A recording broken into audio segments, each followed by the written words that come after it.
ಮಕ್ಕಳೇ, ಇವತ್ತಿನ ತರಗತಿಗೆ ತಮ್ಮೆಲ್ಲರಿಗೂ ಸ್ವಾಗತ ಕೋರುತ್ತಾ ನಮಸ್ಕಾರಗಳು. ನನ್ನ ಹೆಸರು ಶ್ರೀದೇವಿ ಸಹಶಿಕ್ಷಕಿ, ಸರ್ಕಾರಿ ಪ್ರೌಢಶಾಲೆ ಕಮಠಾಣ. ಮಕ್ಕಳೇ, ಇವತ್ತ ಪಾಠ ಮಾಡೋದಕ್ಕಿಂತ ಮುಂಚಿತವಾಗಿ ನಾನು ನಿಮಗೆ ಕೆಲವೊಂದು ಪ್ರಶ್ನೆಗಳನ್ನು ಕೇಳ್ತೀನಿ, ತಾವು ಅದಕ್ಕೆ ಉತ್ತರ ಕೊಡಬೇಕು. ಸರಿನಾ? ಎಲ್ಲರೂ ಸಿದ್ಧರಿದ್ದೀರಾ? ಮೊದಲನೇ ಪ್ರಶ್ನೆ, ಕನ್ನಡದ ಎಷ್ಟು ಜನ ಸಾಹಿತಿಗಳಿಗೆ ಜ್ಞಾನಪೀಠ ಪ್ರಶಸ್ತಿ ದೊರೆತಿದೆ? ಓಕೆ, ಸೌಂದರ್ಯ ಹೇಳು. ಎಷ್ಟು ಜನ ಸಾಹಿತಿಗಳಿಗೆ ಜ್ಞಾನಪೀಠ ಪ್ರಶಸ್ತಿ ದೊರೆತಿದೆ? 8. ಕರ್ನಾಟಕದಲ್ಲಿ 8 ಜನ ಸಾಹಿತಿಗಳಿಗೆ ಜ್ಞಾನಪೀಠ ಪ್ರಶಸ್ತಿ ಸಿಕ್ಕಿದೆ. ಓಕೆ. ಆಮೇಲೆ ಎರಡನೇ ಪ್ರಶ್ನೆ, ಜ್ಞಾನಪೀಠ ಪ್ರಶಸ್ತಿ ಪಡೆದ ಕವಿಗಳು ಯಾರ್ಯಾರು? ಯಾರು ಹೇಳ್ತೀರಿ? ಕೈ ಎತ್ರಿ, ಕೈ ಮೇಲೆ ಮಾಡ್ರಿ. ಓಕೆ, ಅಭಿಷೇಕ್ ಹೇಳು. G S Shivarudrappa, Kuvempu, M Govindappa. 8 ಜನ ಜ್ಞಾನಪೀಠ ಪ್ರಶಸ್ತಿ ಪಡೆದವರು ಯಾರ್ಯಾರು?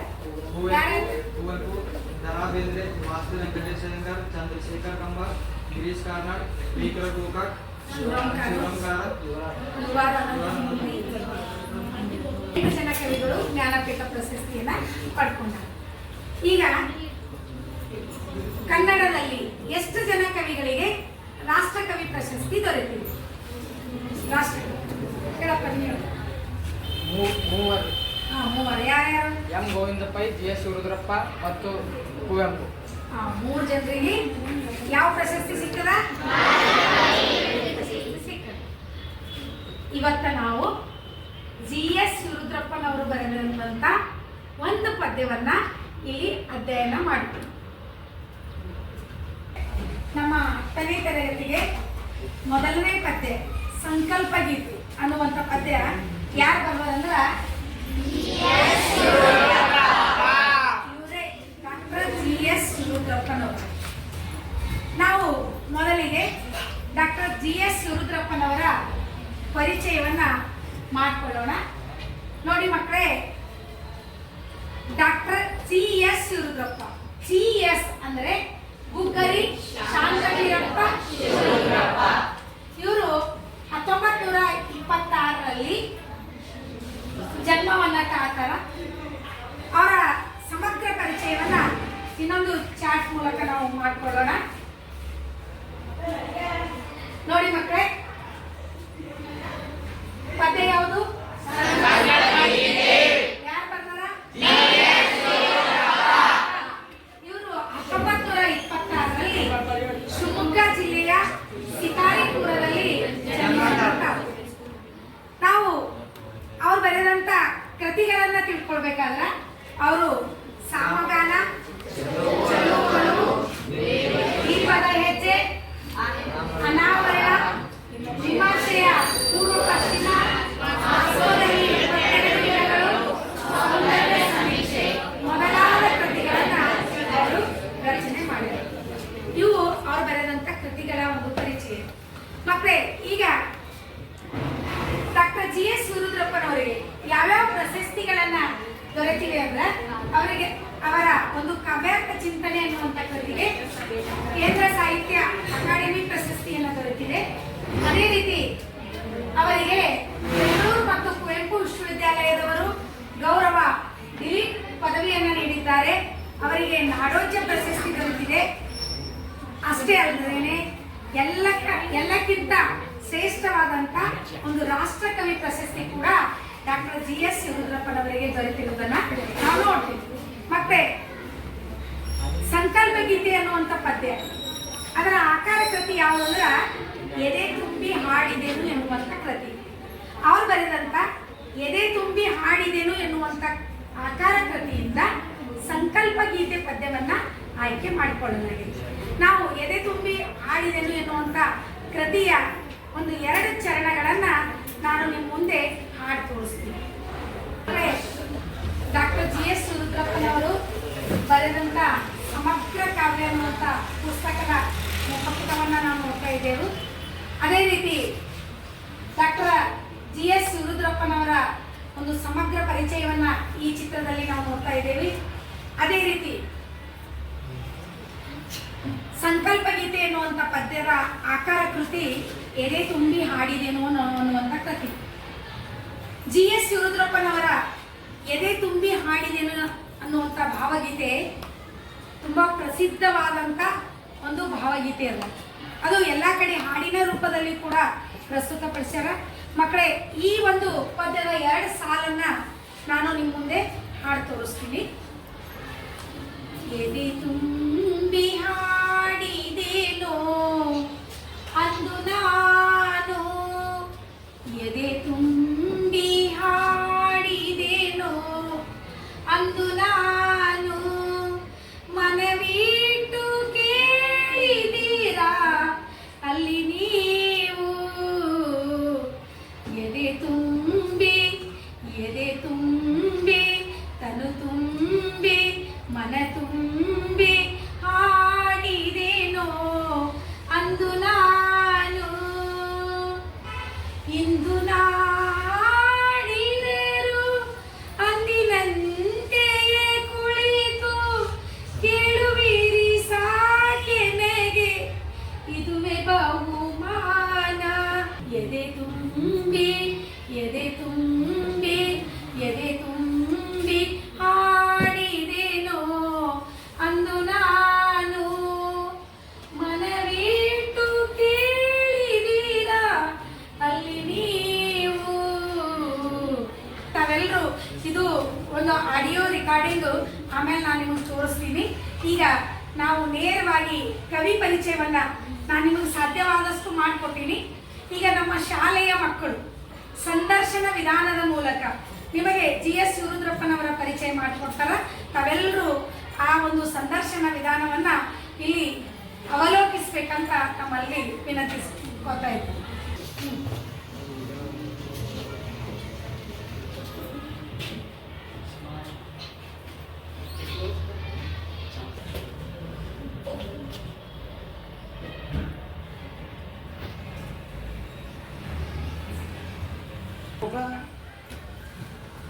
ಡಾಕ್ಟರ್ GS ಶಿವರುದ್ರಪ್ಪನವರಿಗೆ ನಮಸ್ಕಾರಗಳು. ನಮಸ್ಕಾರ, ಕೂತ್ಕೊಳ್ಳಿ. ಯಾರು ನೀವು? ಎಲ್ಲಿಂದ ಬಂದಿದ್ದೀರಿ? ನಾವು ಬಂದ ವಿಷಯ ಬೀದರ್ ಜಿಲ್ಲೆಯ ಕಂಠಾಣ ಗ್ರಾಮದಿಂದ ನಾವು ಬಂದಿದ್ದೇವೆ. ಆಧುನಿಕ ಕನ್ನಡದ ಪ್ರಮುಖ ಕವಿಗಳಲ್ಲಿ GS ಶಿವರುದ್ರಪ್ಪನವರು ಒಬ್ಬರಾಗಿದ್ದೀರಿ ಅಂತ ಕೇಳಿದ್ದೇವೆ. ಅದಕ್ಕೆ ನಿಮ್ಮ ಪರಿಚಯ ಮಾಡಿಕೊಂಡು ಹೋಗೋಣ ಎಂದು ಬಂದಿದ್ದೇವೆ. ಹೌದಾ, ತುಂಬಾ ಸಂತೋಷವಾಯಿತು. ಡಾಕ್ಟರ್ ಶಿವರುದ್ರಪ್ಪನವರು ನೀವು ಯಾವಾಗ ಮತ್ತು ಎಲ್ಲಿ ಜನಿಸಿದ್ದೀರಿ? ನಾನು ಕ್ರಿಸ್ತಶಕ 1926 ಶಿವಮೊಗ್ಗ ಜಿಲ್ಲೆಯ ಶಿಕಾರಪುರದಲ್ಲಿ ಜನಿಸಿದ್ದೇನೆ. ನಿಮ್ಮ ಪೂರ್ಣ ಹೆಸರು ಹೇಳಿಕೊಟ್ಟರೆ ತುಂಬಾ ಒಳ್ಳೆಯದು. ನನ್ನ ಪೂರ್ಣ ಹೆಸರು ಬುದ್ದರಿ ಶಾಂತವೀರಪ್ಪ ಶಿವರುದ್ರಪ್ಪ. ತಾವು ಎಲ್ಲೆಲ್ಲಿ ಕೆಲಸ ಮಾಡಿದ್ದೀರಿ? ಕ್ರಿಸ್ತಶಕ 203ರಲ್ಲಿ ಮೈಸೂರು ಉಸ್ಮಾನಿಯಾ ಮತ್ತು ಬೆಂಗಳೂರು ವಿಶ್ವವಿದ್ಯಾಲಯದಲ್ಲಿ ಕನ್ನಡದ ಪ್ರಾಧ್ಯಾಪಕರಾಗಿ ಕನ್ನಡ ಅಧ್ಯಯನದ ಕೇಂದ್ರ ನಿರ್ದೇಶಕರಾಗಿ ಸೇವೆ ಸಲ್ಲಿಸಿದ್ದೇನೆ. ನೀವು ಯಾವ ಯಾವ ಕೃತಿಗಳನ್ನು ರಚಿಸಿದ್ದೀರಿ? ನಾನು ಸಾಮಗಾನ, ಚೆಲುವಲು, ದೇವಶಿಲ್ಪಿ, ದೀಪದ ಹೆಜ್ಜೆ, ಅನಾವರಣ ವಿಮರ್ಶೆ, ಪೂರ್ವ ಪಶ್ಚಿಮ, ಮಾಸ್ಕೋದಲ್ಲಿ 22 ದಿನಗಳು, ಸೌಂದರ್ಯ ಸಮೀಕ್ಷೆ, ಎದೆ ತುಂಬಿ ಹಾಡಿದೆನು ಎಂಬ ಕೃತಿಗಳನ್ನು ರಚಿಸಿದ್ದೇನೆ. ನಮಗೆ ಕೇಂದ್ರ ಸಾಹಿತ್ಯ ಅಕಾಡೆಮಿ ಪ್ರಶಸ್ತಿ ದೊರೆತಿದೆ ಎಂದು ಗೊತ್ತಾಯಿತು. ಯಾವ ಕೃತಿಗೆ ಕೇಂದ್ರ ಸಾಹಿತ್ಯ ಅಕಾಡೆಮಿ ಪ್ರಶಸ್ತಿ ದೊರೆತಿದೆ? ನನಗೆ ಕಾವ್ಯಾರ್ಥ ಚಿಂತನೆ ಎಂಬ ಕೃತಿಗೆ ಕೇಂದ್ರ ಸಾಹಿತ್ಯ ಅಕಾಡೆಮಿ ಪ್ರಶಸ್ತಿ ಸಿಕ್ಕಿದೆ. ನಮಗೆ ಯಾವ ಯಾವ ಪ್ರಶಸ್ತಿ ದೊರೆತಿದೆ? ಹಂಪಿ ಕನ್ನಡ ವಿಶ್ವವಿದ್ಯಾಲಯದವರು ನಾಡೋಜ ಪ್ರಶಸ್ತಿ ಮತ್ತು ಬೆಂಗಳೂರು ಕುವೆಂಪು ವಿಶ್ವವಿದ್ಯಾಲಯದವರು ಗೌರವ ಡಿಗ್ರಿ ಪದವಿ, ರಾಷ್ಟ್ರಕವಿ ಅಭಿದಾನ ಮತ್ತು ಪಂಪ ಪ್ರಶಸ್ತಿಗೆ ಪಾತ್ರನಾಗಿದ್ದೇನೆ. ಹಾಗೂ 1992 ದಾವಣಗೆರೆಯ ಸಮಾವೇಶಗೊಂಡ 61ನೇ ಅಖಿಲ ಭಾರತ ಕನ್ನಡ ಸಾಹಿತ್ಯ ಸಮ್ಮೇಳನದ ಅಧ್ಯಕ್ಷರನ್ನಾಗಿ ನೇಮಕ ಮಾಡಿದ್ದಾರೆ. ತಾವು ಬರೆದಿರುವ ಸಂಕಲ್ಪ ಗೀತೆ ಎನ್ನುವಂಥ ಪದ್ಯವು ಯಾವ ಕೃತಿಯಿಂದ ಆರಿಸಿಕೊಳ್ಳಲಾಗಿದೆ? ನಾನು ಬರೆದ ಸಂಕಲ್ಪ ಗೀತೆ ಎಂಬ ಪದ್ಯವು ಎದೆ ತುಂಬಿ ಹಾಡಿದೆನು ಎಂಬ ಕೃತಿಯಿಂದ ಆರಿಸಿಕೊಳ್ಳಲಾಗಿದೆ. 10ನೇ ತರಗತಿಯ ಪಠ್ಯ ಪುಸ್ತಕದಲ್ಲಿ ಸಂಕಲ್ಪ ಗೀತೆ ಪದ್ಯವನ್ನು ತಾವೇ ಬರೆದಿದ್ದೀರಿ ಅಂತ ಗೊತ್ತಾಯಿತು. ಅದಕ್ಕೆ ನಮ್ಮ ಮೇಡಮ್ ಅವರು ತಮ್ಮ ಪರಿಚಯ ಮಾಡಿಕೊಳ್ಳಲು ಹೇಳಿದ್ದಾರೆ. ಅದಕ್ಕೆ ಬಂದಿದ್ದೇವೆ. ಹೌದಾ, ತುಂಬಾ ಸಂತೋಷವಾಯಿತು. ಇಲ್ಲಿವರೆಗೆ ತಮ್ಮ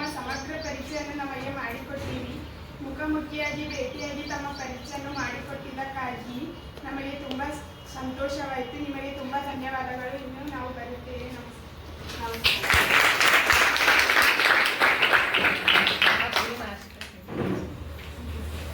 ಸುವರ್ಣಪ್ರಿಯ ತಂದೆ ಸತೀಶ್, ಬೀದರ್ ಜಿಲ್ಲೆಯ ಕಮಟಾಣ ಗ್ರಾಮ ಸರ್ಕಾರಿ ಪ್ರೌಢಶಾಲೆಯ 10ನೇ ತರಗತಿಯಲ್ಲಿ ಓದುತ್ತಿದ್ದೇನೆ. ನನ್ನ ಪಾತ್ರ GS ಶಿವರುದ್ರಪ್ಪ ಅವರ ಪಾತ್ರವಾಗಿದೆ. ನನ್ನ ಹೆಸರು ದರ್ಶಿತಾ, ನನ್ನ ತಂದೆ ಹೆಸರು ಅಬ್ರಾಮ್. ನಾನು 10ನೇ ತರಗತಿಯ ಕಮಟಾಣ ಗ್ರಾಮದಲ್ಲಿ ಓದುತ್ತಿದ್ದೇನೆ. ನನ್ನ ಪಾತ್ರ ವಿದ್ಯಾರ್ಥಿಯ ಪಾತ್ರವಾಗಿದೆ. ನನ್ನ ಹೆಸರು ವಿಜಯಲಕ್ಷ್ಮಿ, ತಂದೆ ವೀರಪ್ಪ. ನಾನು ಕಂಟಾಣ ಗ್ರಾಮದ 10ನೇ ತರಗತಿಯಲ್ಲಿ ಓದುತ್ತಿದ್ದೇನೆ. ನನ್ನ ಪಾತ್ರ ವಿದ್ಯಾರ್ಥಿಯ ಪಾತ್ರವಾಗಿದೆ.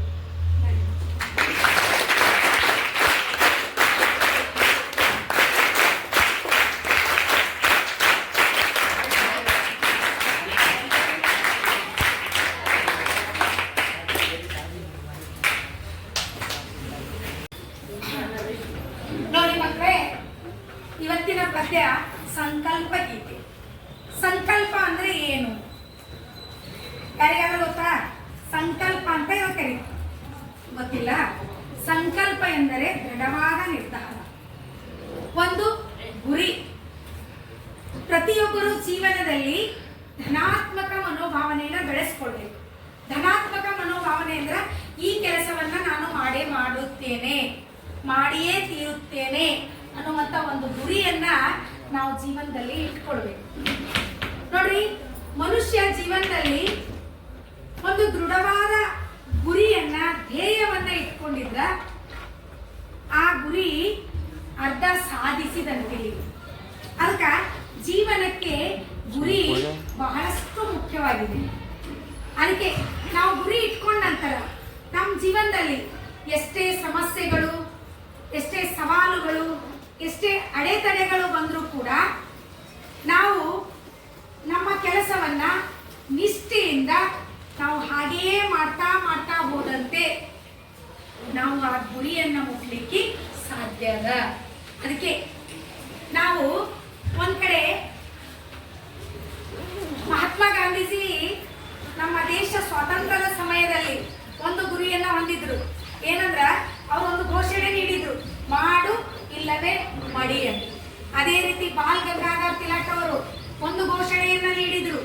ಏನಂದ್ರ ಸ್ವಾತಂತ್ರ್ಯ ನನ್ನ ಆ ಜನ್ಮ ಸಿದ್ಧ ಹಕ್ಕು ಅಂತ.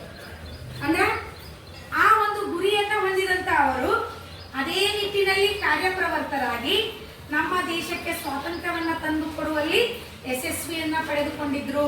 ಅದಕ್ಕಾಗಿಯೇ ನಾವೇನಂತ ಕರಿತೀವಿ ಅವರಿಗೆ ಅಂದ್ರ ಸಾಧಕರು ಅಂತ ಕರಿತೀವಿ. ಏನಂತ ಕರಿತೀವಿ ಅವರಿಗೆ?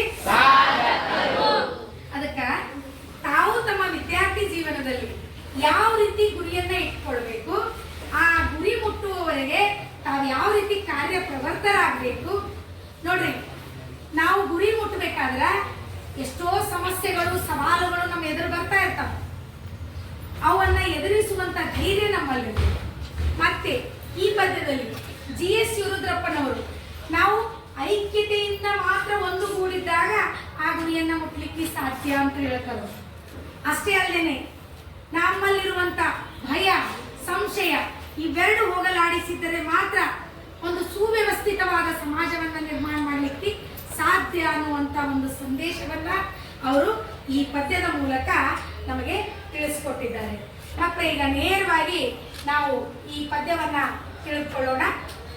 ಈ ಪದ್ಯವನ್ನ ನಾನು ನಿಮಗೆ ಹಾಡಿನ ರೂಪದಲ್ಲಿ ಒಂದ್ಸಲ ಹಾಡು ತೋರಿಸ್ತೀನಿ, ಅನಂತರ ನಿಮ್ಮಿಂದ ಆ ಪದ್ಯವನ್ನ ಹಾಡಿಸ್ತೀನಿ. ತಾವೆಲ್ಲರೂ ಸ್ವಲ್ಪ ಈ ಪದ್ಯವನ್ನ ಆಲಿಸ್ತೀವಿ. ನೋಡಿ ಮಕ್ಕಳೇ, ಸುತ್ತಲೂ ಕವಿಯುವ ಕತ್ತಲೆಯೊಳಗೆ ಪ್ರೀತಿಯ ಹಣತೆಯ ಹಚ್ಚೋಣ. ಸುತ್ತಲೂ ಕವಿಯುವ ಕತ್ತಲೆಯೊಳಗೆ ಪ್ರೀತಿಯ ಹಣತೆಯ ಹಚ್ಚೋಣ. ಬಿರುಗಾಳಿಗೆ ದಾಡುವ ಹಡಗನು ಎಚ್ಚರದಲ್ಲಿ ಮುನ್ನಡೆಸೋಣ, ಎಚ್ಚರದಲ್ಲಿ ಮುನ್ನಡೆಸೋಣ. ಕಲುಷಿತವಾದಿ ನದಿ ಜಲಗಳಿಗೆ ಮುಂಗಾರಿನ ಮಳೆಯಾಗೋಣ. ಕಲುಷಿತವಾದಿ ನದಿ ಜಲಗಳಿಗೆ ಮುಂಗಾರಿನ ಮಳೆಯಾಗೋಣ. ಬರುಡಾಗಿರುವ ಕಾಡು ಮೇಡುಗಳ ವಸಂತವಾಗುತ್ತ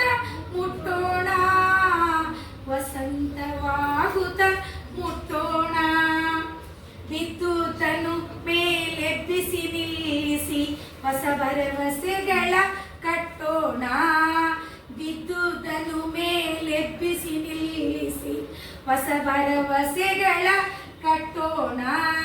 ಮನುಷ್ಯರ ನಡುವಣ ಅಡ್ಡಗೋಡೆಗಳ ಕೆಡವುತ್ತ ಸೇತುವೆಯಾಗೋಣ, ಕೆಡವುತ್ತ ಸೇತುವೆಯಾಗೋಣ. ಮತಗಳೆಲ್ಲವೂ ಪಥಗಳು ಎನ್ನುವ ಹೊಸ ಎಚ್ಚರದೊಳು ಬದುಕೋಣ, ಮತಗಳೆಲ್ಲವೂ ಪಥಗಳು ಎನ್ನುವ ಹೊಸ ಎಚ್ಚರದೊಳು ಬದುಕೋಣ. ಭಯ ಸಂಶಯದೊಳು ಕಂದಿದ ಕಣ್ಣೊಳು, ಭಯ ಸಂಶಯದೊಳು ಕಂದಿದ ಕಣ್ಣೊಳು ನಾಳಿನ ಕನಸನು ಬಿತ್ತೋಣ, ನಾಳಿನ ಕನಸನು ಬಿತ್ತೋಣ. ನೋಡಿ ಮಕ್ಕಳೇ, ನಾನು ನಿಮಗೆ ಒಂದೊಂದು ಸಾಲನ್ನ, ಅದರ ಪದ್ಯದ ಒಂದೊಂದು ಸಾಲಿನ ಅರ್ಥವನ್ನ ನಾನು ನಿಮಗೆ ತಿಳಿಸ್ಕೊಡ್ಲಿಕ್ಕೆ ಪ್ರಯತ್ನ ಮಾಡ್ತೀನಿ. ತಾವೆಲ್ಲರೂ ಆಲಿಸ್ಬೇಕು. ತಮಗೆಲ್ಲ ಈ ಹಾಡ ಇಷ್ಟ ಆಯ್ತು ಅಂತ ತಿಳ್ಕೊತೀನಿ. ತಾವು ಕೂಡ ಇದೇ ರೀತಿ ಹಾಡಲಿಕ್ಕೆ ಪ್ರಯತ್ನ ಮಾಡಬೇಕು. ನೋಡಿ, ಇಲ್ಲಿ ಕವಿ GS ಶಿವರುದ್ರಪ್ಪನವರು ಮೊದಲನೇ ಸಾಲಿನಲ್ಲಿ ಏನು ಹೇಳ್ತಾರಂದ್ರ, ಸುತ್ತಲೂ ಕವಿಯುವ ಕತ್ತಲೆಯೊಳಗೆ ಪ್ರೀತಿಯ ಹಣತೆಯ ಹಚ್ಚೋಣ. ಅಂದ್ರೆ ಈಗ ವಿಶ್ವಗುರು ಬಸವಣ್ಣನವರು ಒಂದು ವಚನದಲ್ಲಿ ಒಂದು ಮಾತು ಹೇಳ್ತಾರೆ, ಜ್ಞಾನದ ಬಲದಿಂದ ಅಜ್ಞಾನದ ಕೇಡು ನೋಡಲಿ, ಜ್ಯೋತಿಯ ಬಲದಿಂದ ತಮ್ಮಂದದ ಕೇಡು ನೋಡಲಿ. ಎಲ್ಲಿ ಅಜ್ಞಾನದ ಅದನ್ನ ಹೋಗಲಾಡಿಸ್ಬೇಕಾದ್ರ ಅಲ್ಲಿ ಜ್ಞಾನವನ್ನ ನೀಡಬೇಕು ಅಂತ ಬಸವಣ್ಣನವರು ಹೇಳ್ತಾರೆ. ಅದೇ ರೀತಿ ಜ್ಯೋತಿಯ ಬಲದಿಂದ ತಮ್ಮಂದದ ಕೇಡು ನೋಡಯ್ಯ ಅಂತ ಹೇಳ್ತಾರೆ. ಎಲ್ಲಿ ಕತ್ಲೆ ಅದ ಅದನ್ನ ಓಡಿಸ್ಬೇಕಾದ್ರ ಏನ್ ಬೇಕು? ಒಂದು ಜ್ಯೋತಿ ಬೇಕು ಅಂತ ಬಸವಣ್ಣನವರು ಹೇಳ್ತಾರೆ. ಅದೇ ನಿಟ್ಟಿನಲ್ಲಿ ಶಿವರುದ್ರಪ್ಪನವರು ಏನ್ ಹೇಳ್ತಾರಂದ್ರ, ನಮ್ಮ ಸುತ್ತಮುತ್ತಲು ಕತ್ತಲೆ ಆವರಿಸ್ಕೊಂಡು, ನಮ್ಮ ಸುತ್ತಮುತ್ತಲು ಅಜ್ಞಾನ ಆವರಿಸ್ಕೊಂಡು ಅದನ್ನ ಹೋಗಲಾಡಿಸ್ಬೇಕಾದ್ರ ಅವ್ರು ಏನ್ ಹೇಳ್ತಾರಂದ್ರ, ಪ್ರೀತಿಯ ಹಣತೆಯ ಹಚ್ಚೋಣ. ನೋಡ್ರಿ, ನಮ್ಮ ಸುತ್ತನೆ ಮುತ್ತಲ ಏನನ್ನ ಆವರಿಸ್ಕೊಂಡುದಂದ್ರ ದ್ವೇಷ, ಅಸೂಯೆ, ಕೋಪ, ಮದ, ಮತ್ಸರ ಆವರಿಸ್ಕೊಂಡು ನಾವೆಲ್ಲರೂ ಆತ್ಮೀಯವಾಗಿ ಬದುಕಬೇಕಾದ್ರ ನಾವೇನನ್ನ ಹಂಚ್ಬೇಕು? ಒಬ್ರಿಗೊಬ್ಬರು ಪ್ರೀತಿಯನ್ನ ಹಂಚ್ಬೇಕು. ಅದಕ್ಕೆ ಹೇಳ್ತಾರೆ, ಪ್ರೀತಿ ಇದ್ದಲ್ಲಿ ದ್ವೇಷ ತನ್ನಿಂದ ತಾನೇ ಮಯವಾಗ್ತದ. ಅದಕ್ಕೆ ಪ್ರೀತಿಯ ಹಣತೆಯ ಹಚ್ಚೋಣ ಅಂತ ಹೇಳ್ತಾರೆ. ಅದೇ ರೀತಿ ಮುಂದುವರೆದು ಹೇಳ್ತಾರೆ, ಬಿರುಗಾಳಿಗೆ ಒಯ್ದಾಡುವ ಹಡಗನು ಎಚ್ಚರದಲ್ಲಿ ಮುನ್ನಡೆಸೋಣ. ನೋಡ್ರಿ, ಒಂದು ನದಿಯಲ್ಲಿ ಒಂದು ಹಡಗು ಹೋಗ್ತಾ ಇದೆ, ಜೋರಾದ ಬಿರುಗಾಳಿ ಬೀಸ್ತಾ ಇದೆ. ಅವಾಗ ಆ ಹಡಗ ಅಲ್ಲಾಡ್ತಾ ಇರ್ತದೆ. ಅದನ್ನ ದಡ ಮುಟ್ಟಿಸ್ಬೇಕಾದ್ರೆ ಬಹಳ ಎಚ್ಚರಿಕೆಯಿಂದ ಮುಟ್ಟಿಸ್ಬೇಕಾಗ್ತದೆ. ಅದೇ ರೀತಿ ನಮ್ಮ ಜೀವನ ಅನ್ನುವುದೊಂದು ಹಡಗಿದ್ದಂಗೆ. ಅನೇಕ ಸಮಸ್ಯೆ ಅನ್ನುವಂಥ ಬಿರುಗಾಳಿ ಮೇಲಿನ ಮೇಲೆ ಹೇಳ್ತಾನೆ ಇರ್ತದೆ ನಮ್ಮ ಜೀವನದಲ್ಲಿ. ಅದಕ್ಕೆ ನಾವು ಎಚ್ಚರಿಕೆಯಿಂದ, ಬಹಳಷ್ಟು ಜಾಗರೂಕತೆಯಿಂದ ನಾವು ನಮ್ಮ ಗುರಿ ಮುಟ್ಟೋದರ ಕಡೆಗೆ ಪ್ರಯತ್ನ ಮಾಡಿದರೆ ಮಾತ್ರ ನಾವು ದಡವನ್ನ ಮುಟ್ಲಿಕ್ಕೆ ಸಾಧ್ಯ ಅನ್ನುವಂಥ ಒಂದು ಸಂದೇಶವನ್ನ GS ಶಿವರುದ್ರಪ್ಪನವರು ನಮಗೆ ಕೊಡ್ತಾರೆ. ಇಲ್ಲಿ ನೋಡಿ, ಎರಡನೇ ಸಾಲಿನಲ್ಲಿ ಕಲುಷಿತವಾಗಿ ನದಿ ಜಲಗಳಿಗೆ ಮುಂಗಾರಿನ ಮಳೆಯಾಗೋಣ. ನೋಡಿ, ಬೇಸಿಗೆಯಲ್ಲಿ ಈ ನದಿ, ತೊರೆ, ಹಳ್ಳ, ಕೆರೆ ಎಲ್ಲ ಏನಾಗ್ತದೆ ಅಂದ್ರೆ ಕಸ, ಕಡ್ಡಿ, ಧೂಳಿನಿಂದ ತುಂಬ್ಕೊಂಡು ಬಿಡ್ತದೆ. ಮುಂಗಾರಿನ ಮಳೆ ದಿನ ಬಂತಂದ್ರ ಆ ಜೋರಾದ ಮಳೆಗೆ ಕಸ, ಕಡ್ಡಿ ಎಲ್ಲ ಕೊಚ್ಕೊಂಡು ಹೋಗ್ಬಿಡ್ತದೆ. ನದಿ ಹೆಂಗಾಗ್ಬಿಡ್ತದೆ ಅಂದ್ರೆ ಶುದ್ಧವಾಗಿರ್ತದೆ. ಹಾಗೆ ನಮ್ಮ ಮನಸ್ಸಿನಲ್ಲಿ ಎಷ್ಟೋ ಬೇಡವಾದ ವಿಚಾರಗಳು ತುಂಬಿಕೊಂಡು ಬಿಟ್ಟಿವೆ. ಕಲುಷಿತವಾದಿ ನದಿ ಜಲ ಅಂದ್ರೆ ನಮ್ಮ ಮನಸ್ಸನ್ನುವಂತ ನದಿಯಲ್ಲಿ ಅನೇಕ ಬೇಡವಾದ ವಿಷಯಗಳು ತುಂಬಿಕೊಂಡು ಬಿಟ್ಟಿವೆ. ನೋಡ್ರಿ, ನಾವು ಮುಂಜಾನಿಂದ ಸಾಯಂಕಾಲವರೆಗೆ ಶಾಲೆಗೆ ಇರ್ತೇವೆ. ಮನೆಗೆ ಹೋದ ತಕ್ಷಣ ಮೊಬೈಲ್ ಇಟ್ಕೊಂಡು ಕೊಡ್ತೀವಿ. ಆ ಮೊಬೈಲ್ ತಗೋರಿ, ನೀವು ಏನನ್ನ ನೋಡಿ, ನಿಮ್ಮ ಒಂದು ಪಠ್ಯ ವಿಷಯಕ್ಕೆ ಸಂಬಂಧಿಸಿದಂಥ ವಿಷಯಗಳನ್ನ ನೋಡಿದ್ರೆ ಆ ಮೊಬೈಲ್ ಉಪಯೋಗ ಆಗ್ತದೆ. ಆದರೆ ಎಷ್ಟೋ ಬೇಡವಾದ ವಿಷಯಗಳನ್ನ ನಾವು ಅದರಲ್ಲಿ ನೋಡ್ತೀವಿ. ಈ ರೀತಿ ಎಷ್ಟೋ ಬೇಡವಾದ ಚಟುವಟಿಕೆಯಲ್ಲಿ ನಮ್ಮನ್ನು ನಾವು ತೊಡಗಿಸ್ಕೋತೇವೆ. ಅದಕ್ಕೆ ಹೇಳ್ತಾರೆ, ಈ ನಮ್ಮ ಮನಸ್ಸು ಕಲುಷಿತಗೊಂಡು, ಆ ಕಲುಷಿತವಾದಂಥ ಮನಸ್ಸನ್ನ ನಾವೇನ ಮಾಡ್ಬೇಕಾಗ್ಯದ? ಸ್ವಚ್ಛಗೊಳಿಸ್ಬೇಕಾಗ್ಯದ. ಅದಕ್ಕೆ ಕವಿ ಮುಂದೆ ಹೇಳ್ತಾರೆ, ಬರುಡಾಗಿರುವೆ ಕಾಡು ಮೇಡುಗಳ ವಸಂತವಾಗುತ್ತ ಮುಕ್ತವನ್ನು. ನೋಡಿ, ಈಗ ಬೇಸಿಗೆ ಸಮಯದಲ್ಲಿ ಬಹಳ ಬಿಸಿಲಿತ್ತಂದ್ರ ಕಾಡು ಏನಾಗ್ತದ? ಗಿಡದ ಎಲೆಗಳೆಲ್ಲ ಉದುರೋಗ್ಬಿಡ್ತಾವ, ಬರುಡಾಗ್ಬಿಡ್ತವ. ಅದೇ ಮಳೆ ಬಂದಾಗ, ವಸಂತ ಋತು ಇದ್ದಾಗ ಕಾಡು ಏನ್ ಮಾಡ್ತದ? ಚಿಗುರ್ಲಿಕ್ಕೆ ಪ್ರಾರಂಭ ಆಗ್ತದ, ಎಲೆಗಳೆಲ್ಲ ಚಿಗುರ್ಲಿಕ್ಕೆ ಪ್ರಾರಂಭ ಆಗ್ತಾವ. ಅದಕ್ಕೆ ಆ ರೀತಿ ಈ ನಮ್ಮ ಬರುಡಾಗಿರುವ ಮನಸ್ಸನ್ನ ನಾವೇನ್ ಮಾಡ್ಬೇಕು? ಜಾಗೃತ ಮಾಡ್ಬೇಕಾಗ್ಯದ. ಆ ಮನಸ್ಸಿನಲ್ಲಿ ಹೊಸ ಭರವಸೆಗಳನ್ನ ಕಟ್ಟಬೇಕಾಗ್ಯದ. ಆ ಮನಸ್ಸಿನಲ್ಲಿ ಅನೇಕ ಮಾನವೀಯ ಮೌಲ್ಯಗಳನ್ನ ತುಂಬಬೇಕಾಗ್ಯದ. ಅದಕ್ಕ ಆ ಮನಸ್ಸು ವಸಂತವಾಗುವಂತೆ, ಚಿಗುರುವಂತೆ, ನೋಡಿ ನಮ್ಮ ಮನಸ್ಸು ಸದಾ ಒಳ್ಳೊಳ್ಳೆ ಆಲೋಚನೆ ಮಾಡುವಂತ ಕೆಲಸ ನಮಗೆ ಮಾಡ್ಬೇಕಾಗ್ಯದ ಅನ್ನುವಂಥ ಒಳಾರ್ಥವನ್ನ ಈ ಪದ್ಯದಲ್ಲಿ GS ಶಿವರುದ್ರಪ್ಪನವರು ನಮಗೆ ಕೊಡ್ತಾರೆ. ಮುಂದುವರೆದು ನೋಡಿ, ಬಿದ್ದುದನ್ನು ಮೇಲೆ ಎಬ್ಬಿಸಿ ನಿಲ್ಲಿಸಿ ಹೊಸ ಭರವಸೆಗಳ ಕಟ್ಟೋಣ. ಈಗ ಕೆಲವೊಂದು ಬಿದ್ದುದನ್ನ ಮೇಲೆ ಎಬ್ಬಿಸಿ ನಿಲ್ಲಿಸಿ ಅಂದ್ರೆ ಕೆಲವೊಬ್ರು ಏನ್ ಮಾಡ್ತಾರಂದ್ರ, ಈ ಕೆಲಸ ನನ್ನಿಂದ ಆಗೋದೇ ಇಲ್ಲ ಅಂತ ಕೈ ಚೆಲ್ಲಿ ಕೂತ್ ಬಿಡ್ತಾರೆ. ಇದು ನನ್ನಿಂದ ಸಾಧ್ಯನೇ ಇಲ್ಲ ಅಂತ ನಿರಾಶರಾಗಿ ಕೂತ್ ಬಿಡ್ತಾರೆ. ಆ ರೀತಿ ನಿರಾಶರಾದವರಿಗೆ ನಾವೇನ್ ಮಾಡ್ಬೇಕಂತ ಅವರಲ್ಲಿ ಹೊಸ ಭರವಸೆಗಳನ್ನ ಕಟ್ಟಬೇಕಾಗ್ಯದ, ಧೈರ್ಯ ತುಂಬಬೇಕಾಗ್ಯದ. ನೀ ಕೆಲಸ ಮಾಡೇ ಮಾಡ್ತಿ ಅನ್ನುವಂತ ಆತ್ಮವಿಶ್ವಾಸವನ್ನ ಅವರಲ್ಲಿ ತುಂಬಬೇಕಾಗ್ಯದ. ಮನುಜರ ನಡುವಣ ಅಡ್ಡ ಗೋಡೆಗಳ ಕೆಡವುತ್ತ ಸೇತುವೆಯಾಗೋಣ. ಈಗ ನಮ್ಮ ದೇಶ ಹೆಂಗದಂದ್ರ ಅನೇಕ ಜಾತಿ, ಅನೇಕ ಧರ್ಮ, ಅನೇಕ ಭಾಷೆಗಳಿಂದ ಕೂಡಿದಂತ ರಾಷ್ಟ್ರ ನಮ್ದು. ಅದಕ್ಕೆ ನಮ್ಮಲ್ಲಿ ಕೆಲವೊಂದು ಜಾತಿ ಜಗಳಗಳವ, ಭಾಷೆ ಬಗ್ಗೆ ಜಗಳಗಳವ, ಧರ್ಮದ ಬಗ್ಗೆ ಜಗಳಗಳವ. ಇವೆಲ್ಲ ಜಗಳಗಳಿಂದ ನಮ್ಮ ನಡುವೆ ಏನಾಗ್ಯದ ಅಂದ್ರೆ ಒಂದು ಅಡ್ಡ ಗೋಡೆ ನಿರ್ಮಾಣಗೊಂಡು, ಅದಕ್ಕೆ ಈ ಜಾತಿ, ಧರ್ಮ, ಭೇದ ಭಾವ ಇವೆಲ್ಲ ಹೋಗಲಾಡಿಸಿ ಅವೆಲ್ಲ ಕೆಡವಿ ನಾವೆಲ್ಲರೂ ಒಕ್ಕಟ್ಟಿನಿಂದ ಬಾಳಬೇಕಾಗ್ಯದ ಅನ್ನುವಂಥ ಸಂದೇಶವನ್ನ ಈ ಒಂದು ಚರಣದಲ್ಲಿ ಶಿವರುದ್ರಪ್ಪನವರು ನಮಗೆ ಹೇಳ್ತಾರೆ. ಮುಂದುವರೆದು, ಮತಗಳೆಲ್ಲವೂ ಪಥಗಳು ಎನ್ನುವ ಹೊಸ ಎಚ್ಚರದಳು ಬದುಕೋಣ, ಭಯ ಸಂಶಯದೊಳು ಕಂದಿದ ಕಣ್ಣೊಳು ನಾಳಿನ ಕನಸನ್ನು ಬಿತ್ತೋಣ. ಇಲ್ಲಿ ಬಹಳ ಚೆನ್ನಾಗಿರ್ತ ಶಿವರುದ್ರಪ್ಪನವರು ಮತ. ನೋಡ್ರಿ, ನಾವೆಲ್ಲರೂ ನಾನು ಈ ಮತಕ್ಕೆ, ಇಸ್ಲಾಂ ಮತಕ್ಕೆ ಸೇರಿದ್ದೇನೆ, ನಾನು ಹಿಂದೂ ಮತಕ್ಕೆ ಸೇರಿದ್ದೇನೆ. ನೋಡ್ರಿ, ನಾವು ಯಾವುದೇ ಮತಗಳಿಗೆ ಸೇರಿ ನಮ್ಮ ಮತವನ್ನ ನಾವು ಪ್ರೀತಿಸೋಣ, ಇತರ ಧರ್ಮ ಮತಗಳನ್ನ ನಾವು ಗೌರವಿಸೋಣ. ಪ್ರತಿಯೊಂದು ಧರ್ಮ, ಪ್ರತಿಯೊಂದು ಮತ ನಮಗೆ ಒಳ್ಳೆ ದಾರಿಯನ್ನೇ ಹೇಳ್ಕೊಡ್ತು. ಯಾವುದೇ ಒಂದು ಧರ್ಮ ನೀವು ಕೆಟ್ಟ ದಾರಿಯಲ್ಲಿ ನಡೀರಿ ಅಂತ ಹೇಳ್ಕೊಡಂಗಿಲ್ಲ. ಎಲ್ಲಾ ಧರ್ಮಗಳು ಏನವಂದ್ರ ಮತಗಳೆಲ್ಲವೂ ಪಥಗಳು, ನಮಗ ಒಳ್ಳೆ ದಾರಿಯಲ್ಲಿ ನಡಿಲಿಕ್ಕೆ ದಾರಿಯನ್ನು ತೋರಿಸುವಂತ ಮತಗಳಾಗಿವೆ. ಅದಕ್ಕೆ ಮುಂದುವರೆದು ಹೇಳ್ತಾರೆ, ಏನ್ ಹೇಳ್ತಾರಂದ್ರ ಹೊಸ ಎಚ್ಚರದೊಳು ಬದುಕೋಣ.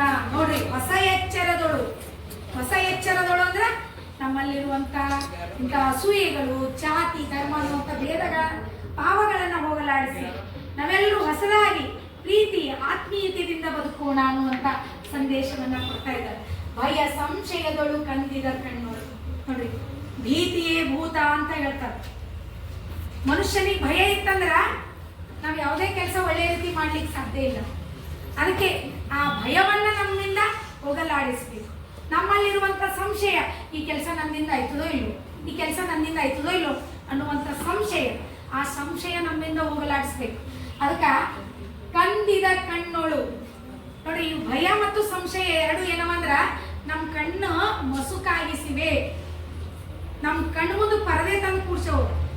ಅದಕ್ಕ ಆ ಭಯ ಸಂಶಯವನ್ನ ಹೋಗಲಾಡಿಸಿದ್ರೆ ಮಾತ್ರ, ನಾಳಿನ ಒಳ್ಳೆ ಕನಸನ್ನ ನಮ್ಮ ಜೀವನದಲ್ಲಿ ನಾವು ಬಿತ್ತಿದ್ರೆ ಮಾತ್ರ ಒಳ್ಳೆಯ ಸಮಾಜ, ಸುವ್ಯವಸ್ಥಿತವಾದಂಥ ಸಮಾಜವನ್ನ ನಿರ್ಮಾಣ ಮಾಡ್ಲಿಕ್ಕೆ ಸಾಧ್ಯ ಅನ್ನುವಂಥ ಸಂದೇಶವನ್ನ GS ಶಿವರುದ್ರಪ್ಪನವರು ನಮಗೆ ಮಾಡಿದ್ದಾರೆ. ಮಕ್ಕಳೇ, ನಾನು ಈ ಪಾಠಕ್ಕಿಂತ ಮುಂಚಿತವಾಗಿ ನಿನ್ನೆ ಹೇಳಿದೆ ಏನಂದ್ರ, ಯಾರಾದರೂ ಒಬ್ರು ಒಂದು ಚಾರ್ಟ್ ನಲ್ಲಿ GS ಶಿವರುದ್ರಪ್ಪನವರ ಪರಿಚಯವನ್ನ ತಾವು ಚಾರ್ಟ್ ಮೂಲಕ ಮಾಡಿಕೊಡ್ಬೇಕು ಅಂದಾಗ ನಮ್ದು ಒಬ್ಬ ವಿದ್ಯಾರ್ಥಿ, ಯಾರು ತಂದಿದ್ದಾರೆ ಇದು? ದೀಕ್ಷಿತಾ ಅನ್ನುವಂಥ ವಿದ್ಯಾರ್ಥಿನಿ ಅತಿ ಅತ್ಯುತ್ತಮವಾಗಿ GS ಶಿವರುದ್ರಪ್ಪನವರ ಒಂದು ಭಾವಚಿತ್ರ ಜೊತೆಗೆ ಅವರ ಪರಿಚಯವನ್ನ ಈ ಚಾಟ್ ಮೂಲಕ ನಮಗೆ ಮಾಡಿಕೊಟ್ಟಿದ್ದಾಳೆ. ಅವಳಿಗೆ ಜೋರಾದ ಚಪ್ಪಾಳೆ ಮೂಲಕ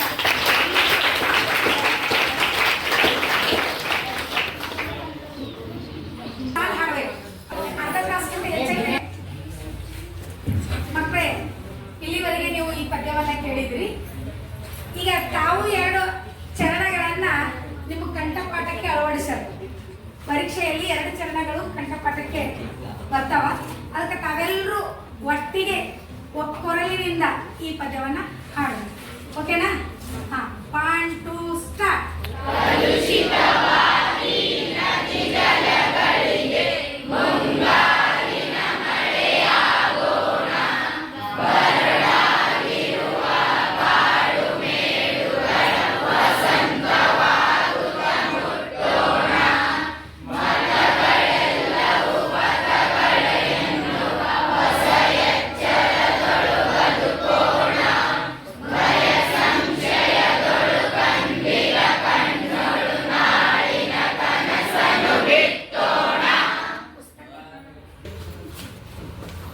ಎಲ್ಲ ಮಕ್ಕಳು ಒಳ್ಳೆ ರೀತಿ ಒಂದೇ ರಾಗದಲ್ಲಿ ಈ ಪದ್ಯವನ್ನ ಪ್ರಸ್ತುತಪಡಿಸಿದ್ದೀರಿ.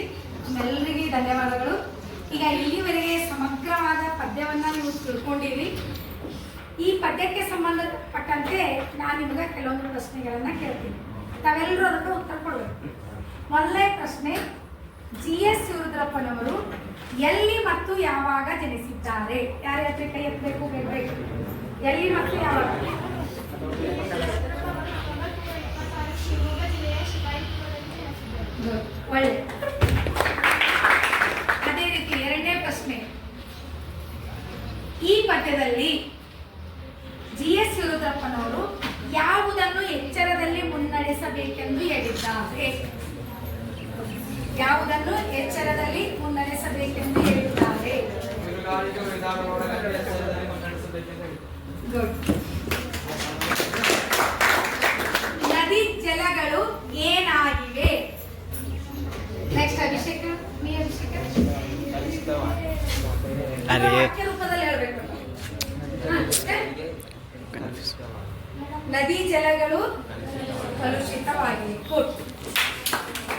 ನೋಡಿ, GS ಶಿವರುದ್ರಪ್ಪನವರು ಬರೆದಿರುವ ಕೃತಿಗಳು ಯಾವುವು? ಯಾರು ಹೇಳ್ತೀರಿ? ಕೈ ಎತ್ತಿ. ಬರೆದಿರುವ ಕೃತಿಗಳು ನೀ ಹೇಳಮ್ಮ. ಸಮಾಧಾನ, ಚೆಲುವುಗಳು, ದೀಪದ ಹೆಜ್ಜೆ, ದೇವಶ್ರೀ. ವಿಮರ್ಶಕ, ಪೂರ್ವ ಪಶ್ಚಿಮ, ಮಾಸ್ಕೋದಲ್ಲಿ 22 ದಿನಗಳು, ಸೌಂದರ್ಯ ಕುಂತಿ ಮುಂತಾದ ಕೃತಿಗಳು ಬರೆದಿದ್ದಾರೆ. ಕಾಡು ಮೇಡುಗಳ ಸ್ಥಿತಿ ಏನಾಗಿದೆ? ಭುವನ್ ಹೇಳು. ಇನ್ನೊಂದ್ಸಲ ಹೇಳು. ಡಾಕ್ಟರ್ GS ಶಿವರುದ್ರಪ್ಪನವರು ಯಾವ ಎಚ್ಚರದಲ್ಲಿ ಬದುಕಬೇಕೆಂದು ಹೇಳಿದ್ದಾರೆ? ಕೈ ಎತ್ತಿ. ಯಾರು ಹೇಳ್ರಿ? ಯಾವ ಎಚ್ಚರದಲ್ಲಿ ಬದುಕಬೇಕೆಂದು ಹೇಳಿದ್ದಾರೆ? ಸರಿನಾ? ಮತಗಳೇನು? ನೆಕ್ಸ್ಟ್ ನೀ ಹೇಳು. ಪರವಾಗಿಲ್ಲ, ನೀ ಹೇಳ. ಅದೇ ಪ್ರಶ್ನೆ ಮತಗಳೆಲ್ಲವೂ ಪದಗಳನ್ನು ಹೊಸ ಎಚ್ಚರಗಳು ಬದುಕಬೇಕು. ನೀನು ಸರಿಯಾಗಿ ಮೊದಲೇ ಹೇಳಿದ ಭಯ ಇತ್ತು ಅಂದ್ರೆ ನಮಗೆ ಸರಿಗೆ ಆಗಲ್ಲ ಕೆಲಸ. ಅದು ಸ್ವಲ್ಪ ಭಯದಿಂದ ಹೇಳ್ತಾ ಇದೀವಿ ಒಟ್ಟೆ. ಹಾ, ಈಗ ನೋಡಿ ಮಕ್ಕಳೇ, ಇನ್ನು ಕೆಲವೊಂದು ಪ್ರಶ್ನೆಗಳನ್ನ ನಾನು ಹೇಳ್ತೀನಿ.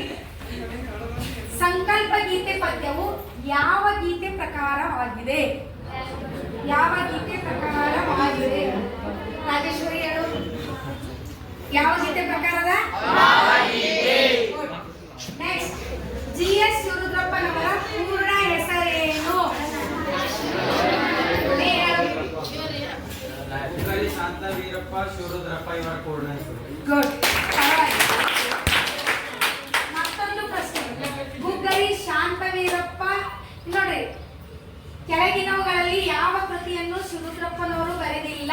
ಇಲ್ಲಿ ಸಾಮಗಾನದ, ಒಲವು ಚಲುವದ, ದೀಪದ ಹೆಜ್ಜೆದ, ಕುಸುಮ ಬಾಲ್ಯದ. ಯಾವ್ದು ಬರ್ದಿಲ್ಲ? ತಮ್ಮೆಲ್ಲರಿಗೂ ಗೊತ್ತದ ಕುಸುಮ ಬಾಲ್ಯ ಎನ್ನುವಂತ ಕೃತಿ ಅವ್ರು ಬರ್ದಿಲ್ಲ. ಮಕ್ಕಳು, ಇಲ್ಲಿವರೆಗೆ ಸಮಗ್ರವಾಗಿ ನೀವು ಈ ಪದ್ಯದ ಬಗ್ಗೆ ತಿಳ್ಕೊಂಡಿರಿ. ಮತ್ತ ನಾನು ನಿಮಗೆ ಕೆಲವೊಂದು ಪ್ರಶ್ನೆಗಳು ಕೇಳಿದ್ದಾಗ ಅದಕ್ಕೆ ಪದ್ಯಗಳಿಂದ ನಾನು ಏನು ಕಂಡ್ಕೊಂಡಿನಿ ಅಂದ್ರೆ ಮಕ್ಕಳಿಗೆ ಈ ಪದ್ಯ ಅರ್ಥ ಆಗ್ಯದ ಅಂತ ತಿಳ್ಕೊಂಡಿನಿ. ನಾಳೆ ನಾನು ನಿಮಗೆ ಕೆಲವೊಂದು ಗೃಹ ಪಾಠಗಳನ್ನು ಕೊಡ್ತೀನಿ. ತಾವೆಲ್ಲರೂ ತಮ್ಮ ನೋಟ್ ಪುಸ್ತಕದಲ್ಲಿ ಆ ಗೃಹ ಪಾಠದ ಪ್ರಶ್ನೆಯನ್ನು ಬರ್ಕೊಂಡು ನಾಳೆ ಅದಕ್ಕೆ ಉತ್ತರ ಸಿದ್ಧಪಡಿಸ್ಕೊಂಡು ಬರಬೇಕು. ಮೊದಲನೇ ಪ್ರಶ್ನೆ, ಹಡಗನ್ನು ಬರ್ಕೊಡಲ್ಲರು. ಹಡಗನ್ನು ಯಾವುದರ ಬೆಳಕಿನಲ್ಲಿ ಮುನ್ನಡೆಸಬೇಕಿದೆ? ಪ್ರಶ್ನೆ ಸಂಖ್ಯೆ 2, ಕಾಡುಗಳಿಗೆ ಹೇಗೆ ಮುಟ್ಟಬೇಕಿದೆ? ನಾಳಿನ ಕನಸನ್ನು ಬಿತ್ತಬೇಕಾದರೆ ನಾವು ಹೇಗೆ ಬದುಕಬೇಕು? ತಾವೆಲ್ಲರೂ ಈ ಪ್ರಶ್ನೆಗಳಿಗೆ ಉತ್ತರವನ್ನ ಬರೆದುಕೊಂಡು ಬಂದು ನಾಳೆ ನನಗೆ ತೋರಿಸ್ಬೇಕು. ಮತ್ತೆ ಮನೆಯಲ್ಲಿ ಒಂದ್ಸಲ ಈ ಪದ್ಯವನ್ನ ಚೆನ್ನಾಗಿ ಓದಿ ಅರ್ಥ ಮಾಡ್ಕೋಬೇಕು. ಇಲ್ಲಿಗೆ ಈ ಪಾಠವನ್ನ ಮುಗಿಸೋಣ. ಎಲ್ಲರಿಗೆ ಧನ್ಯವಾದಗಳು. ಎಲ್ರಿಗೂ ನಮಸ್ಕಾರ. ನನ್ನ ಹೆಸರು ಶ್ರೀಮತಿ ಶ್ರೀದೇವಿ ಸಹಶಿಕ್ಷಕಿ, ಸರ್ಕಾರಿ ಪ್ರೌಢಶಾಲೆ ಕಮಠಣ. ಮಕ್ಕಳೇ, ಇಂದು ನಾವು ಒಂದು ಪಾಠವನ್ನು ಮಾಡೋದಕ್ಕಿಂತ ಮುಂಚಿತವಾಗಿ ನಾನು ನಿಮಗೆ ಕೆಲವೊಂದು ಪ್ರಶ್ನೆಗಳನ್ನ ಕೇಳ್ತೀನಿ. ತಮಗ ಅದರ ಉತ್ತರ ಬಂದಿದ್ರೆ ತಾವು ಕೈ ಮೇಲ್ ಮಾಡಬೇಕು. ಓಕೆನಾ? ರೆಡಿ ಇದ್ರಿ? ಕರ್ನಾಟಕದಲ್ಲಿ ಎಷ್ಟು ಜನ ಸಾಹಿತಿಗಳಿಗೆ ಜ್ಞಾನಪೀಠ ಪ್ರಶಸ್ತಿ ದೊರೆತಿದೆ? ಕೈ ಮೇಲೆ ಮಾಡಿ. ಯಾರ್ಯಾರಿಗೆ ಬರ್ತದೆ? ಎಷ್ಟು ಜನ ಸಾಹಿತಿಗಳಿಗೆ ಜ್ಞಾನಪೀಠ ಪ್ರಶಸ್ತಿ ದೊರೆತಿದೆ? ಕೈ ಮೇಲೆ ಮಾಡಬೇಕು. ಓಕೆ, ನೀ ಹೇಳಪ್ಪ. ನಮ್ಮ ಕನ್ನಡದಲ್ಲಿ 8 ಜನ ಸಾಹಿತ್ಯಗಾರರಿಗೆ ಜ್ಞಾನಪೀಠ ಪ್ರಶಸ್ತಿ ದೊರೆತಿದೆ. ಗುಡ್, ಒಳ್ಳೆಯ ಆನ್ಸರ್.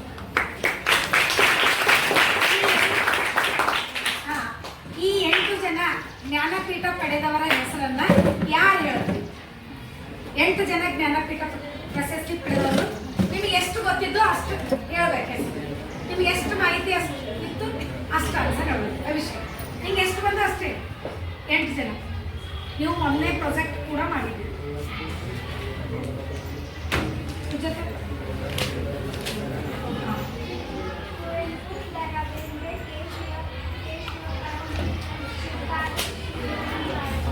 ಕೆ ಶಿವರಾಮ್ ಕಾರಂತ್, ಹಾಂ ಹಾಂ ಹಾಂ ಹಾಂ, ಗುಡ್, ಪರವಾಗಿಲ್ಲ.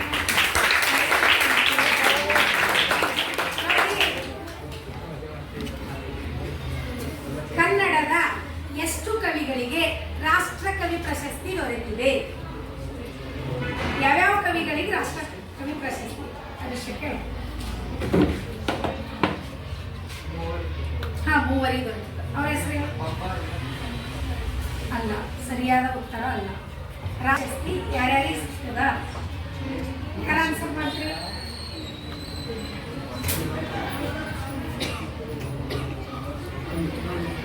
ಸೌಂದರ್ಯ ಗೊತ್ತಿಲ್ಲ.